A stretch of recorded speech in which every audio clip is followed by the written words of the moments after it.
Our channel. నేను మీ Kavya. Present అయితే నేను ఆర్ట్స్ కాలేజ్ దగ్గర ఉన్నాను. సో ఒక్కసారి నారాయణ రావు సార్ ఉన్నారు, సార్ మాట్లాడు. సార్ నమస్తే. సార్ ఏంటి operation Kagar? Operation Kagar nothing but హత్యాకాండ. ఖనిజ సంపద కోసం కార్పొరేట్ల ఖనిజ సంపద అప్పగించాలంటే అక్కడ అడ్డుగా ఉన్న ఆదివాసులను మావోయిస్టు ఉద్యమాన్ని నామరూపాలు లేకుండా చేయడం. ఇది మన దేశం ఒక ప్రజాస్వామ్యం ఉంది, రాజ్యాంగం ఉందామని మనం భ్రమలో బతుకుతున్నాం. ఈవెన్ మీ మీడియా కూడా భ్రమలో బతుకుతున్నారు. ఎందుకంటే ముఖేష్ చంద్రాకర్ ఒక 102 కోట్ల ఒక అవినీతిని బయటపెట్టినందుకు అతను రోడ్లతో చంపించేసి గుండెను బయటికి తీసి కాలేయాన్ని బయటికి తీసి 6 ముక్కలు చంపిన ఈ దేశంలో ఒక మీడియా బయటకు రాలేదు, మాట్లాడలేకపోయాను. ఈ ప్రజాస్వామ్య వ్యవస్థ 4 స్తంభం. అటువంటి 4 స్తంభానికి నోరు లేకపోయినప్పుడు ఆ నోరు లేని ఆదివాసులకు నోరు ఎక్కడిది? ఒక పక్క నిషేధించబడ్డ మావోయిస్టులు వాళ్ళు 50 ఏళ్లుగా ఏం చేస్తున్నారు? అది ఆర్ఈసి చదివిన జేఎన్యూలో గోల్డ్ మిస్ట్ అయిన ఎంతోమంది మేధావులు అందరికి వెళ్తున్నారు. ఎందుకు పోతున్నారు అనేది ప్రశ్న కాకుండా పోయిన వాళ్ళందరినీ చంపేస్తాం, నిర్మూలిస్తామని ఒక హత్యాకాండ నిర్మించడమే కగారు లక్ష్యం. కానీ ప్రభుత్వాలు, మోడీ షా ప్రభుత్వాలు ఒక ప్రజాస్వామ్యబద్ధంగా రాజ్యాంగబద్ధంగా వ్యవహరించడం లేదు. ఇది 1992 మీరు గుజరాత్ అయినా చూడండి, బాబ్రీ మసీద్ అయినా చూడండి, ముజఫర్ నగర్ అయినా చూడండి, కాందమాల్ అని చూడండి, ఇవన్నీ కూడా ఒక మతపరమైన హత్యాకాండలు. మతపరమైన హత్యాకాండాల పునాది మీద బీజేపీ ఒక పార్లమెంట్ కట్టింది. ఇది మనం రాసుకున్న ఒక లౌకికమైన పార్లమెంట్లో వాళ్ళు రాజ్యాంగం చేయడం లేదు. వాళ్ళు మతపరమైన పార్లమెంట్లో ఒక ఫాసిస్టు దేశం రాజ్యాంగంలో వాళ్ళు పాలన చేస్తున్నారు. వాళ్లకు మనుషుల ప్రాణాల కన్నా కార్పొరేట్లకు ఇవ్వాల్సిన ఖనిజ సంపదే కళ్ళ ముందర ఉండేది. కాబట్టి ఈ హత్యాకాండను 52 ఎన్కౌంటర్లో కనీసం 530 మందిని చంపేశారు. అందులో 400 పైగా ఆదివాసులు ఇప్పటికి కూడా క్యాంపులలో 20-30 మంది ఒక్కో క్యాంపులో మొత్తంగా 200 పైగా బందీలుగా ఉన్నారు. ఎప్పుడైతే ఒక ఇన్సిడెంట్ జరిగి ఒక్కరిని చంపుతామని అనుకుంటే ఆ ఒక్కరికి తోడుకు 20ని 30ని 40ని వేసేసి ఎన్కౌంటర్ ప్రకటిస్తున్నారు. ఇది నిజంగా ప్రజాస్వామ్యంలో మనందరం మేధావులుగా బుద్ధిజీవులుగా అందరూ ఉన్నాం. కానీ ఈ రాజ్యాంగ ఉల్లంఘన జరుగుతుంటే ఏ పత్రిక, ఏ వ్యవస్థ, ఏ మనిషి, ఏ న్యాయవాది, న్యాయమూర్తి మాట్లాడలేరు.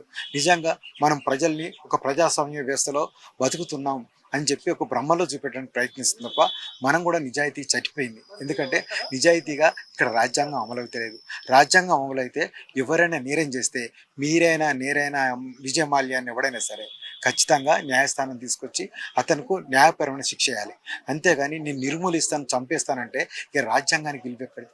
రాజ్యాంగాన్ని విలువెంక దగ్గర మనం ప్రపంచంలో అత్యున్నతమైన ప్రజాస్వామ్య వ్యవస్థ కలిగిన భారతదేశం గురించి మనం మాట్లాడుతున్నాం. చూసినావా, మనల్ని మనం మోసం చేసుకుంటున్నాం. దయచేసి మీడియా మిత్రులారా, ఎవరైనా సరే ప్రజల్ని మోసం చేయకండి. నిజంగా ప్రజాస్వామ్యం లేదు, రాజ్యాంగం అమలు లేదు, కేవలం ఒక హత్యాకాండ నడుస్తుంది.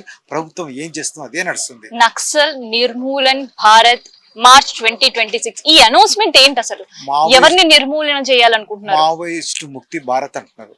మావోయిస్టు ముక్తి భారత్ కాదు, అది కార్పొరేట్ల కోసం ఈ ఖనిజ సంపద ఇవ్వడం కోసం చేస్తుంది. మావోయిస్టు ముక్తి భారత్ అనేది ఇది మావోయిస్టులు 50 ఏళ్లుగా పనిచేస్తున్నారు. ఎప్పుడైనా సరే భూస్వామి ముక్తి భారత్ అని లేదు, పెట్టుబడిదారు ముక్తి భారత్ అని లేదు, లేకపోతే ఈ పార్లమెంటరీ రాజకీయాల ముక్తి భారత్ అని లేదు. ఈవెన్ 2003లో అలిపిరిలో ఇదే చంద్రబాబు అటాక్ జరిగినప్పుడు కూడా అతను తనకు సానుభూతి వస్తుందని చెప్పి మీకు ఇటువంటి వాళ్ళు మావోయిస్ట్ రాజకీయాలు కావాలా, పార్లమెంటరీ రాజకీయాలు అని చెప్పి 6 నెలల ముందుగా ఎన్నికలకు వెళ్తే ఆ సానుభూతి కూడా లేకుండా అతను చిత్తుగా అవడగొట్టి వైఎస్ఆర్ను అధికారంలో తీసుకొచ్చాడు. వైఎస్ఆర్ అప్పుడు ఏమన్నానంటే నేను నిషేధం ఎత్తిస్తే చర్చలు జరుపుతా, వాళ్ళు అవి అన్ని మాట్లాడతా అని చెప్పి ఆయన చర్చలు కూడా జరిపారు. అది మావోయిస్ట్ అనేది ఒక రాజకీయ పార్టీ. అది టీడీపీ లాగా, బీజేపీ లాగా, ఎన్నిటిలాగా అది ప్రజల కోసం, ప్రజల హక్కుల కోసం తను పోరాటం చేయాలనుకున్నది. వాళ్లకు హక్కులు తీద్దాను. అయితే ఆ ఉద్యమాన్ని వాళ్ళు అదొక ఆయుధం ఉందని చెప్పి నిషేధిస్తూ వస్తున్నారు. కానీ ఆయుధం ఉన్నంత మాత్రం నిషేధించాల్సిన అవసరం లేదు. నువ్వు ఏదైనా సరే ఆయుధంతో వాళ్ళు నేరం చేస్తే వాళ్ళని శిక్షించండి, అంతేకాని ఆ పార్టీని నిషేధించాల్సిన అవసరం ఏమున్నది? ఇంకొకటి, వాళ్ళు ఏమన్నా ఆస్తులు కూడా పెట్టుకుంటున్నారా, దందాలు చేస్తున్నారా, ఏం చేస్తున్నారు? నిజంగా ఇప్పుడు 50 ఏళ్ల చరిత్ర వల్ల వాళ్ళు ఇట్లా ఆస్తులు సంపాదించుకొని చెప్పండి. కానీ ఇదే కేసీఆర్ ఇంతకుముందు కాంగ్రెస్ వాళ్ళు చేసిండ్రు, ఇంతకుముందు బీజేపీ వాళ్ళు చేసిండ్రు.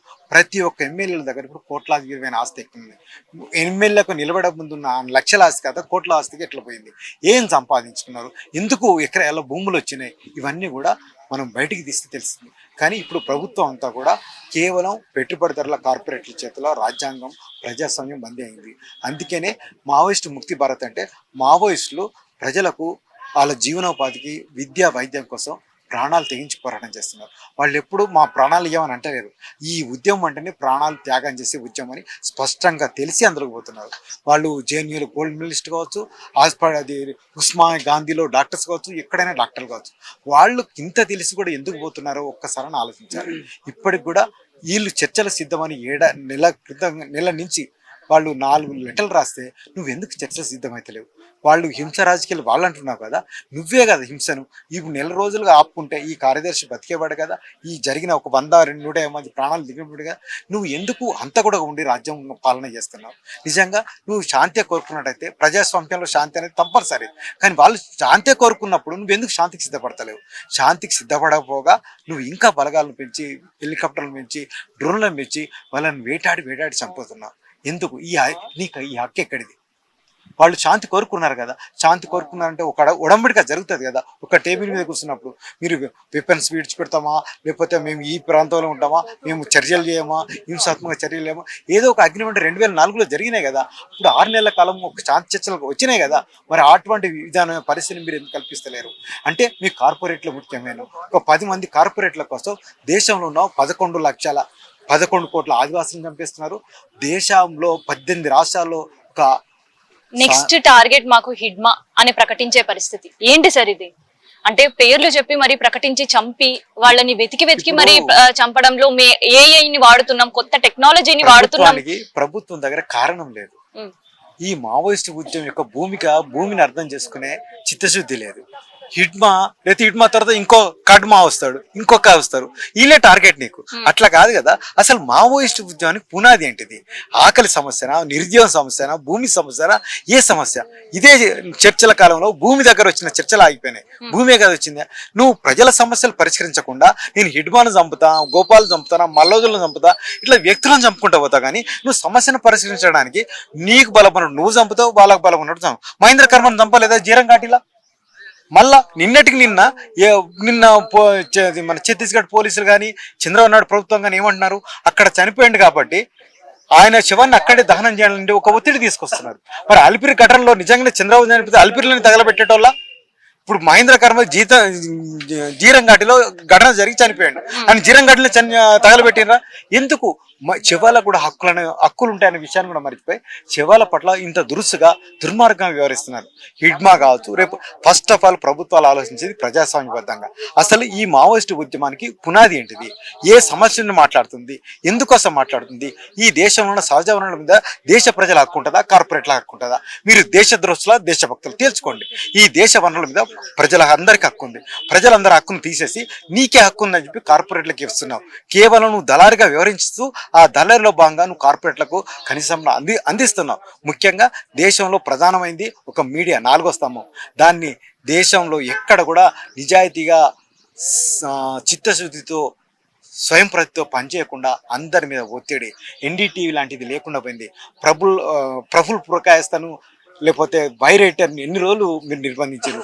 ఎన్ని ఛానల్స్ మీద రైడ్లు చేస్తున్నారు? ఎందుకు? ఒక పత్రికా వ్యవస్థ నిజాయితీగా బతకడం నీకు ఇష్టం లేదా? అంటే నిజాయితీగా బతకడం ఇష్టం లేదంటే ద్రోహి లేకపోతే నేరం చేస్తున్న నువ్వే కదా.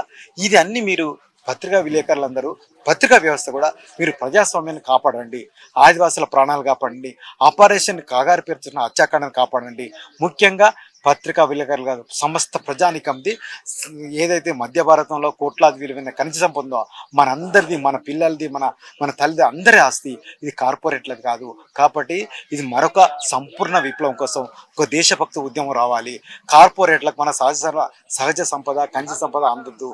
దానికి వ్యతిరేకంగా మనందరం ఒక ప్రజాస్వామిక ఉద్యమంలో భాగమయ్యి ముఖేష్ చంద్రాకర్ లాగా మీరు ఉద్యమించాలి. ఈ ఖనిజ సంపదను రక్షించుకోవడమే ఆపరేషన్ కాగారు. ఆయన ఏం లక్ష్యం అనుకున్నాడు, కానీ మన అందరం కదిలి ఆపరేషన్ కాగారు వేగంగా మన ఖనిజ సంపదను రక్షించుకుందాం. మావోయిస్ట్ ఉద్యమం ఉంది, దానికి కదిలిండు. మావోయిస్ట్ ఉద్యమం నిర్మూలిస్తామని అనుకుంటున్నాము, కానీ అది కానే కాదు. మావోయిస్ట్ ఉద్యమం అనేది మన మౌలిక సమస్యలు ఉన్నంత వరకు ఉంటుంది. ఇలా నంబాల కేశవరావు కావచ్చు, లేకపోతే రేపొద్దున మల్లోజుల వేణుగోపాలరావు కావచ్చు, తిరుపతి కావచ్చు, రేపొద్దున గణపతి కావచ్చు, ఎవరైనా కావచ్చు, వాళ్ళ నాయకులు మాత్రమే సమస్యలు సమస్యలు ఉంటేనే పోరాటాలు ఉంటాయి, పోరాటాలు ఉంటేనే ఉద్యమాలు ఉంటాయి.